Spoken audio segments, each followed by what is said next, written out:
नमस्कार दोस्तों, मैं सिंपल सा एक स्टूडेंट। आज ऐसी समस्या आ गई है कि कुछ बोलना एकदम अत्यंत ज़रूरी हो गया है। ऐसे ऐसे मुद्दे आ रही है कि हम स्टूडेंटों को तो ऐसी हाल हो गया है कि पढ़ाई करें या छोड़ दें, कुछ समझ नहीं आता है। एग्ज़ाम देने के बाद कितना दिन बाद रिज़ल्ट आता है आप सोच नहीं सकते हैं। हम किस मुद्दे पर तुरंत एग्ज़ाम दें, तुरंत रिज़ल्ट आए और तुरंत हम लोगों को क्या, इससे हम लोगों को भी फ़ायदे हो जाएंगे और जितने भी बेरोज़गार युवा हैं उन सबको, और हमारी जो देश है ना उसमें भी बहुत सारी सुधारें आ जाएगी। किस मुद्दे पे बात करना चाह रहे हैं, सरकार को समझ नहीं आता है, कुछ समझ नहीं आ रहा है। हम मोदी जी से कहना चाहेंगे कि मोदी जी, आप ये जो कर रहे हैं ना ये कदापि ठीक नहीं है। आप सोच लीजिए इसका कुछ ना कुछ नतीजा निकलेगा। आज से 10 साल पीछे जाइए और अभी आइए, कितना फ़र्क है आप अंदाज़ा नहीं लगा सकते हैं।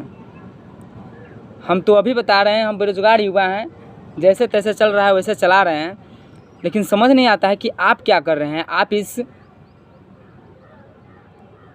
देश के एक पीएम के रूप में हैं, आप पूरे देश जानता है आपको, फिर भी आप क्या कर रहे हैं ये खुद आपको नहीं पता है। डीजल पेट्रोल की तो बात अलग है, उसकी रेट कहाँ चली गई इसकी कोई बात नहीं है कि क्या था और अभी क्या है, ये आप भी देख रहे हैं। इससे कितना अगर नुकसान है या कितना लाभ है ये तो आप ही को पता होगा। देश की जनता इससे कितना परेशान है ये आप शायद देख रहे हैं या नहीं देख रहे हैं, ये भी आप ही को पता होगा। लेकिन हम बेरोज़गार युवा कितना परेशान है और उससे देश कितना परेशान है, पूरे देश के युवा, ये हम बेरोज़गार युवा ही जान सकते हैं। एक गरीब माँ बाप अपने बेटे को जब शहर भेजता है पढ़ाने के लिए ना, तो हम लोग का दिल ही जानता है कि हम लोग कैसे रहते हैं और कैसे पढ़ते हैं। और जब एग्ज़ाम देने के बाद जब रिज़ल्ट आता है ना, 2 साल 1.5 साल पता नहीं एग्ज़ाम दिए हैं या नहीं दिए हैं, कुछ नहीं समझ में नहीं आता है उस समय। फिर अगले एग्ज़ाम की तैयारी में लग जाए, पीटी एग्ज़ाम दिए तो मेंस का पता नहीं, रिज़ल्ट कब आएगा नहीं आएगा, मेंस का कब एग्ज़ाम होगा इसका कुछ पता नहीं चलता है।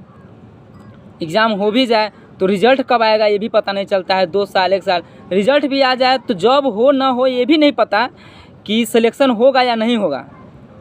एग्ज़ाम जो दिए हैं बच्चे के इतने मार्क्स आ रहे हैं ना, फिर भी बच्चे ना खुश हैं क्योंकि जॉब नहीं मिलता है, क्योंकि वह पढ़ रहे हैं, एक गरीब माँ बाप के बच्चे हैं और यह सोच कर पढ़े हैं कि हमको कोई छोटी सी जॉब और कहीं भी जितना हम मेहनत किए हैं ना उस हिसाब से हमको जॉब मिल जाए, लेकिन उसका तो एक छोटा सा हिस्सा भी नहीं मिल पाता है। और इसका जिम्मेदार होंगे आपका एसएससी जो वाले कर रहे हैं ना, ये आप कर रहे हैं, आपका एसएससी कर रहा है, ये तो समय ही बताएगा। और इस मुद्दे पे आपको आकर बात करना होगा।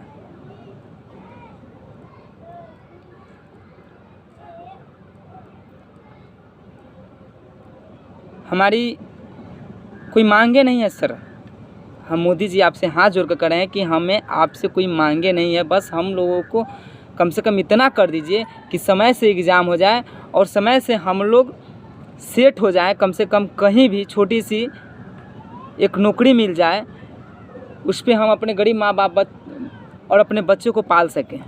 बस इतना ही आपसे उम्मीद है, क्योंकि हम लोग बहुत मेहनत करते हैं सर। और टाइम पे रिज़ल्ट दे दीजिए और टाइम से एग्ज़ाम ले लीजिए और फॉर्म टाइम से भरवा दीजिए, इससे बहुत सारे फ़ायदे हो जाएंगे। हम मोदी जी आपसे हाथ जोड़ के कह रहे हैं, विनती कर रहे हैं।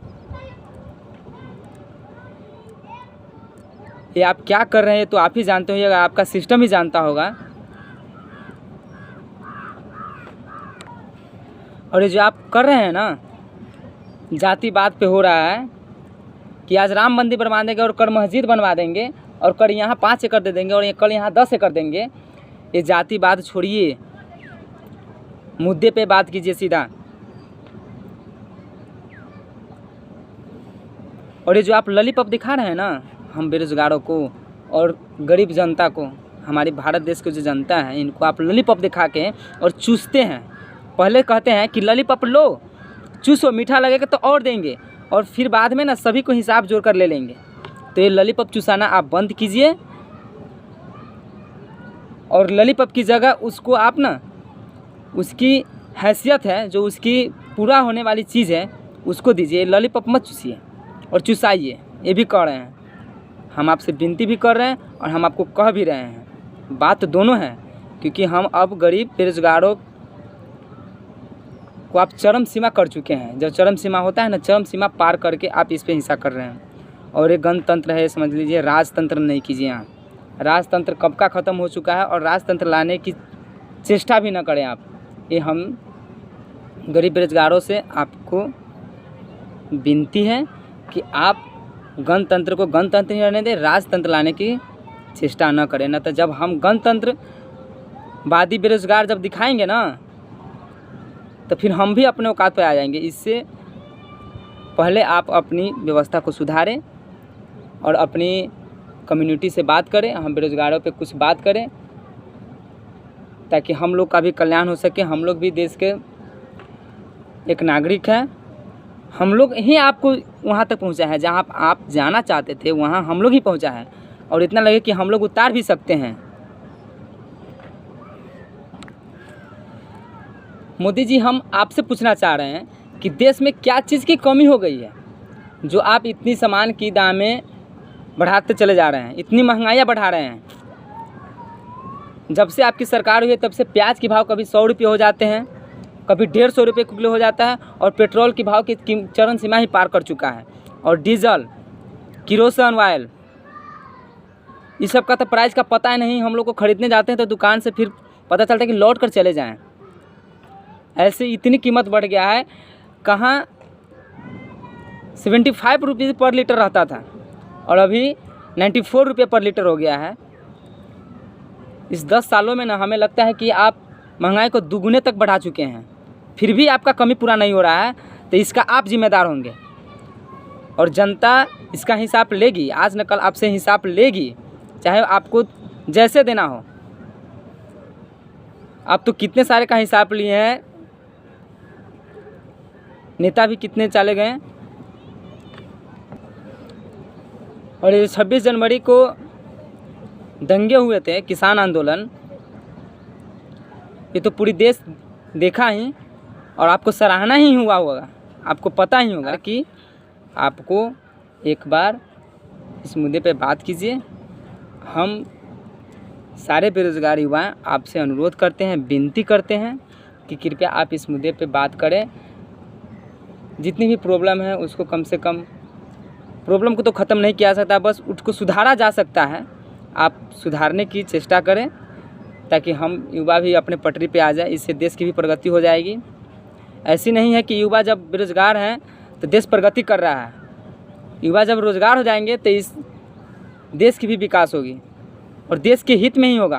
क्योंकि हम जितने बेरोजगार युवा घूम रहे हैं उससे कहीं ना कहीं इस देश की भी हानि हो रही है। और हम बेरोजगार युवा की जब कुछ मिल जाएगी तो देश कहीं ना कहीं भी एक तख्ते पे पहुंचेगी। सो इस मुद्दे पे आप बात कीजिए, आपसे विनती है, रिक्वेस्ट है।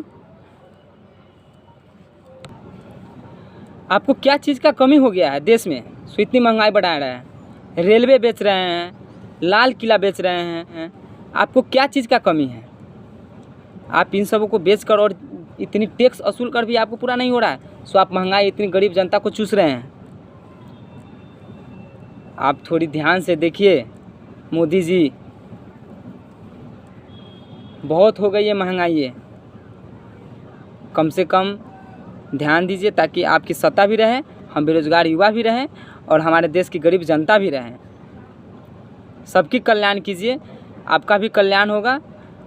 ईश्वर देख रहे हैं, ऊपर वाला सबको देख रहे हैं एक समान। ये नहीं कि आपको ज़्यादा, आपके ऊपर ज़्यादा हावी हैं, ऊपर वाला सबको देख रहे हैं।